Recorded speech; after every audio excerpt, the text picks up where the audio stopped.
मैं संतोष कुमार, अमर उजाला के लिए। भाजपा की नई सरकार के गठन पे एक नया अपडेट है, जिस पे हम बात करेंगे अपने सहयोगी विनोद डवास जी से। डवास जी, क्या अपडेट है? अभी आप भाजपा प्रदेश कार्यालय गए थे, आपकी कुछ सोर्सेज से बात हुई वहाँ पे, क्या नया इनपुट है ये सरकार गठन को लेके? इनपुट ये है, विधायक आज रात को प्रधानमंत्री जी आ जाएंगे, उसके बाद जो है पार्टी के वरिष्ठ नेताओं से वो चर्चा करेंगे, क्योंकि ये वरिष्ठ नेता पिछले कई दिन से आपस में चर्चा कर रहे हैं और उन्होंने एक तरह से सरकार का खाका तैयार कर लिया है। क्या ये जो पिछले 2-3-4 दिनों का जो बैठकों का दौर चला है, उसमें कुछ सरकार का संगठन स्पष्ट हो पाया क्या? किस तरह से सरकार होगी, किस तरह की सरकार होगी? इसमें ये भी बात आ रही है कि सीएम के साथ हो सकता है कि 2 डिप्टी सीएम दे दें और बाकी कैबिनेट है उनके नामों को भी शॉर्ट लिस्ट कुछ किया गया है। 8-9 नाम हैं जो शॉर्ट लिस्ट किए गए हुए हैं। और फिर उसके अलावा कुछ और जो अलग अलग बोर्ड हैं यहाँ पे, अलग अलग जो यूनिट हैं जो कॉन्स्टिट्यूशनल कुछ हैं, कुछ नॉन कॉन्स्टिट्यूशनल हैं, उनके अध्यक्षों उपाध्यक्षों के पद पे भी कुछ विचार विमर्श हुआ, उसकी भी लिस्टिंग की गई है। जैसा कि आप बता रहे हैं कि पीएम आज मिडनाइट में यहाँ लौटेंगे विदेश दौरे से अपने। फिर उसके बाद जो है जो भाजपा की वरिष्ठ लीडरशिप है, गृह मंत्री अमित शाह और अध्यक्ष जेपी नड्डा जी प्रधानमंत्री से मिलेंगे। तो इस तरह का भी कुछ निकल के आ रहा है क्या बातचीत में? मैं आपको बताऊं, जो भाजपा 6 चुनाव हारने के बाद जीती है, 6 चुनाव उसने हारे थे इस दौरान बीच में। अब तो उसकी कोशिश ये है कि जो है 1993 से 98 के दौरान वाली स्थिति अगले 5 साल के दौरान उसको दिल्ली में ना झेलनी पड़े या नौबत ना आए। तो इसलिए वो सरकार को बहुत मतलब ऐसे व्यक्ति के हाथ में कमान देंगे सरकार की, जो 5 साल ले जाए, 5 साल बहुत अच्छे ढंग से सरकार चलाए और पार्टी के एजेंडे को आगे बढ़ाए और सभी जो गारंटी दी हैं वो गारंटी को पूरा करे और अगला चुनाव उन्हीं के नेतृत्व में लड़ा जाए। उसमें एक चुनौती ये भी है ना, क्योंकि यहाँ पे मजबूत विपक्ष भी है इस बार, और वो ऐसा विपक्ष है जो मतलब सरकार गठन के पहले ही भाजपा पे हमलावर हो गया है बिजली कटौती को लेके, तो उसको भी ध्यान में रख रहे होंगे ये लोग। हाँ बिल्कुल, हर एंगल से जो है सोच रहे हैं, हर बिंदु मतलब विचार कर रहे हैं कि जैसे आम आदमी पार्टी हमें इस घेरेगी तो उसकी कौन काट करेगा। तो सरकार में जो मुख्यमंत्री से लेकर मंत्रियों तक सभी चेहरे एक से एक अच्छे होंगे, जो विपक्ष का जो है मतलब काट कर सके, उसको जवाब दे सके, सभी ऐसे चेहरे होंगे। और मुख्य तौर पर तो मुख्यमंत्री ऐसा बनाया जाएगा जो एक फेस हो और पूरे देश में एक अच्छा मैसेज दिया जाए। तो इनकी क्या 2 डिप्टी सीएम की ही बात चल रही है? हाँ, 2 दूसरे राज्यों में जिस तरह से प्रयोग किया हुआ है भाजपा ने, उसी तरह यहाँ भी कर सकते हैं? नहीं, मैं आपको मालूम है, ये सभी को मालूम है कि दिल्ली में 6 मंत्री बन सकते हैं, एक मुख्यमंत्री 6। तो 2 डिप्टी सीएम की चर्चा तो है, लेकिन अभी है ना पुख्ता जानकारी नहीं, मतलब स्टैंप नहीं लगाई, 2 ही बनाए जाएंगे, क्योंकि इंटरनली इस पे विचार किया, हाँ विचार चल रहा है पूरी तरह के 2 बना दें। 2 वरिष्ठ नेता जो हों उनको जो है डिप्टी वरिष्ठ नेता नहीं, 2 वर्गों को साधने की बात हो सकती है उसमें, जैसे एक पूर्वांचल का हो जाए, एक दलित हो जाए, क्योंकि इस बार ये 12 सीटें दिल्ली में एससी की, अगर दलित सीएम नहीं देते तो हाँ मतलब उनसे हटके जो सीएम किसी मान लो सीएम महिला हो गई तो ये यहाँ पे दलित जाट या पूर्वांचली जो भी जिस भी हिसाब से समीकरण बनेगा, हाँ, उस हिसाब से उसको साधने की कोशिश होगी। हाँ बिल्कुल, इस मंत्रिमंडल के थ्रू। हाँ मैं आपको बताऊं, जो देखो दिल्ली जो है ना मिनी भारत है, इसमें देश के हर जिले का आदमी रहता है। तो यहाँ से एक मैसेज देना है, पूरे देश को साधने की कोशिश रहेगी कि हमने देश की राजधानी में आपके वर्ग के, आपके समुदाय के व्यक्ति को यहाँ मंत्री बनाया, या ये जिम्मेवारी कॉन्स्टिट्यूशनली भले ही ये आधा राज्य हो, लेकिन इससे मैसेज जो होगा वो पैन इंडिया जाएगा। भाजपा की कोशिश भी यही है कि हम इस मैसेज को, यहाँ के पॉलिटिकल मैसेज को पैन इंडिया ले जाएं, क्योंकि आगे ही बहुत सारे चुनाव लड़ रहे हैं। जैसे बिहार, तुरंत बिहार का ही आना है, बिहार का चुनाव होना है, तो वहाँ किस तरह से पॉलिटिकल गेन हो सकता है दिल्ली के थ्रू, या दूसरे स्टेट में जो चुनाव होने हैं वहाँ पे किस तरह से पॉलिटिकली ये एज इनको मिल आगे, जैसे पंजाब में भी होना है, 2 साल बाद होना है। हाँ, और तो ये जो स्टेट की जो समीकरण है, जैसा कि आपने बताया कि जो ये दिल्ली है वो मिनी इंडिया है, उसी तरह से बिहेव भी करती है, और उसी तरह की सरकार जो बनेगी भाजपा की, उसका रिफ्लेक्शन भी उसी तरह से होगा कि वो मिनी इंडिया की एक वो देगी, इमेज बिल्डअप करेगी भाजपा की, जो यहाँ की लीडरशिप है प्रदेश की, उसके थ्रू। आप सही कह रहे हैं। इसमें जो जैसे मैं शुरुआत से आ जाऊं, जो एक वैसे जरूर बनेगा सरकार में, एक शामिल चेहरा होगा, एक पूर्वांचली होगा, एक एससी होगा, एक उत्तराखंडी भी होगा और एक दलित भी होगा, एक विधानसभा अध्यक्ष भी बना दें। हाँ मतलब किसी को भी, मतलब उसमें जो 7 पोस्ट तो ये है सरकार की, 2 पोस्ट है विधानसभा अध्यक्ष और उपाध्यक्ष की है। और एक मुख्य सचेतक भी होता है, उसको भी मतलब अच्छा वो होता है, उसको फैसिलिटी भी मिलती है विधानसभा के अंदर, तो ये सब जो 10-11 अच्छी इंपॉर्टेंट पोस्ट होती हैं तो उनको ये मिलेंगी। तो ये जैसे ऐसे किसान वर्ग से भी आएगा, एक आए या दो आए, क्योंकि किसान जो है 15-16 इनके एमएलए हैं, तो हो सकता है 2 भी दे दे, एक को मंत्री बना दे, एक को कहीं विधानसभा में उपाध्यक्ष बना दिया, कुछ भी ऐसा हो जाएगा। तो इस सभी को इन्होंने तैयार कर लिया खाका कि इन सब वर्गों से हमने लेना है। और उसकी शॉर्ट लिस्टिंग कर भी ली, लिस्टिंग कर ली, लिस्टिंग कर 9 के आसपास का नाम आ रहा है कि जिनकी लिस्ट तैयार कर ली है। भाजपा अध्यक्ष जेपी नड्डा और अमित शाह ने आपस में बैठक करके, और क्योंकि जेपी नड्डा जी जो है दिल्ली के विधायकों से भी कुछ मिले थे और अमित शाह जी भी मिल रहे हैं, कंटिन्यूसली मिल रहे हैं, अलग अलग तरह की बैठकें भी चल रही हैं, तो इसमें जो नाम निकल के आ रहे हैं उनके थ्रू जो है 8-9 लोगों के नाम की लिस्ट तैयार की गई है।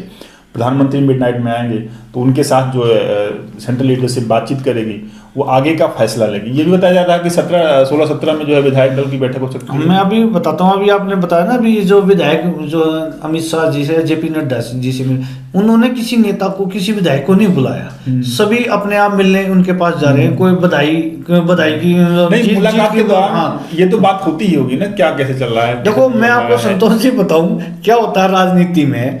अब जेपी नड्डा जी से या अमित शाह जी से जिसके संबंध है वो तो वो अपनी बात रख दिया जी, मेरा भी ध्यान रखना, नहीं तो वो मेरा भी ध्यान नहीं रखना, वो तीसरे चैनल, दूसरे चैनल से वहां प्रोस मेरा भी ध्यान रखना है तो अलग बात हो गई। हम ये कह रहे हैं कि दिल्ली की पॉलिटिक्स में क्या चल रहा है, कौन कौन से लोग हैं जो जीत के आए हैं और क्या उनका जनाधार है, किस तरह के लोग हैं, इसका उनके पास होगा भी फीडबैक पहले से, और इन लोगों से भी ले ही रहे होंगे बातचीत में। हाँ, उनके पास देखो दोनों पर्सनल तो अलग हो गया ना, अपनी सिफारिश तो अलग बात हो गई। इंटेलिजेंट नेता दोनों, उनके पास दिल्ली की एक एक चीज की नॉलेज है उनको, और इनसे भी हल्का फुल्का जब कोई भी मिलता है तो जो फीडबैक तो लेते हैं, चाहे औपचारिकता निभाते हो। विधायक दल की बैठक 16-17 विधायक दल की मीटिंग जो है 16, जैसे आज प्रधानमंत्री जी आ जाएंगे तो कल ये पार्टी के वरिष्ठ नेताओं से बात करेंगे और जो करीब करीब नाम तय कर लेंगे कल जो लग रहा है। और उसके बाद विधायक दल की मीटिंग 16 को भी एक ऑब्जर्वर, 1 या 2 ऑब्जर्वर नियुक्त किया जाएगा, उनको एक पर्ची पकड़ा दी जाएगी, आपने जो है इनके नाम का हमने तय किया, आप वो करा देना। विधायक दल की बैठक में चर्चा भी हो जाएगी। चर्चा क्या है, बहुत बड़ा ऑब्जेक्शन कोई होगा तो कहीं से कुछ आएगा तो आएगा, नहीं तो 16 या 17 को विधायक दल की मीटिंग हो जाएगी। उसमें क्या है, जो मुख्यमंत्री के दावेदार हैं, बड़े बड़े दावेदार, जिसका नाम नहीं होगा उससे पर्ची दे दी जाएगी, आप जो है प्रस्तावक को दूसरे से होता है। ये एक परंपरा होती है, ट्रेडिशन होता है, उसी हिसाब से उसी में बातचीत भी हो जाती है, नाम पे बातचीत हो ही जाती है। और किसी को बहुत ज्यादा ऑब्जेक्शन होगा तो कुछ बोलेगा भी अपना। इसमें एक और बताऊं संतोष जी, मैं ये जो है ना कई चीजों में फंसी हुई है बीजेपी, जो मेरे को लगी हुई है। जैसे महिलाएं इनके पास 4 हैं, और वो जो 4 महिलाएं हैं उनमें से किसी एक को चुनते हैं, और तो उस बिरादरी का, समुदाय का पुरुष नेता फंस रहा है, क्योंकि इतना ऑप्शन तो है नहीं क्या एक बिरादरी या एक वर्ग को 2 सीट दे दे, 2 चीजें। लेकिन वो जिस हिसाब से मेजॉरिटी है उसमें कोई फंसना उसना नहीं, पद देने में आपस में जो सेंट्रल लीडरशिप तय के लिए वो तालमेल बैठ भी जाएगा, ऐसा भी नहीं है। आपस में ये नहीं कह रहा उनके बीच में टकराव होगा, मैं टकराव वाली बात पे नहीं जा रहा कि इनके लिए दिक्कत ये हो जाएगी। जैसे मैं आपको एक बोलूं, जैसे बनिया वैसे समुदाय, वहां पे जितेंद्र गुप्ता इनके बड़े नेता, 2 बार लीडर ऑफ अपोजिशन रहे, प्रदेश अध्यक्ष रहे हैं, वो दावेदार भी हैं, वो तो मुख्यमंत्री तक के दावेदार है, हालांकि मतलब कैबिनेट का हिस्सा तो रहने।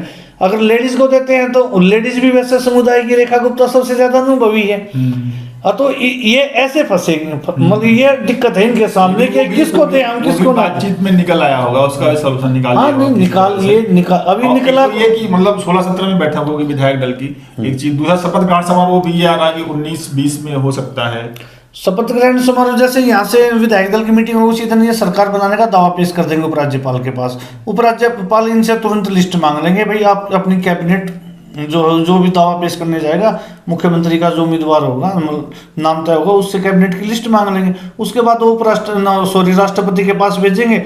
तो उसमें आमतौर पर अभी तक तो 3-4 दिन लग जाते थे, अब लेकिन सब कुछ एक ही पार्टी का मामला है तो 23 तक करना भी है ना, मतलब हाँ नहीं हो जाएगा। ये तो देखो उपराज्यपाल के पास जैसे लिस्ट जाएगी, और तो 1 दिन में भी फाइल जाके वापस आ सकती है, कोई जरूरी नहीं है कि 5 दिन लगेंगे, 4 दिन लगेंगे, और हो जाएगा। और ये इस बार शपथ ग्रहण समारोह भी जो है ना पूरा एक बड़ा शो करेंगे उसमें। हाँ, उसका भी तैयारी बहुत जोरों से चल रही है। जैसे ये भी इनपुट आ रहा है कि बहुत सारी पगड़ियाँ मतलब भगवा कलर की जा रही हैं, जो जाएंगे वहाँ बैठेंगे वो पगड़ी पहने होंगे उस दौरान, और उसके लिए बहुत सारी कितने का ऑर्डर दिया गया, कुछ है आइडिया आपके पास? नहीं, पगड़ियों का तो जो है बंडल का बंडल आ रहा है, नहीं, बंडल का बंडल तो है ही, बंडल का बंडल तो आ ही रहा है। इसके अलावा लोकल लेवल पे भी जो पार्टी के कार्यकर्ता हैं वो भी खुद अपने आप जोश से उनमें कि उन्होंने इतने क्या कोई लोकेशन तय कर ली है? लोकेशन का ये है दो, अभी तक 3-4 लोकेशन पे नाम चल रहा था, जैसे जवाहरलाल नेहरू स्टेडियम पे एक था, और एक जो है इसका था अरुण जेटली स्टेडियम का था, उसका भी उस पर भी चर्चा थी। एक भारत मंडपम में भी था कि वहाँ भी हो सकता है। अलग अलग जगहों पे तलाशा जा रहा है कि कहाँ पे हो सकता है, सही तरीके से हो सकता है।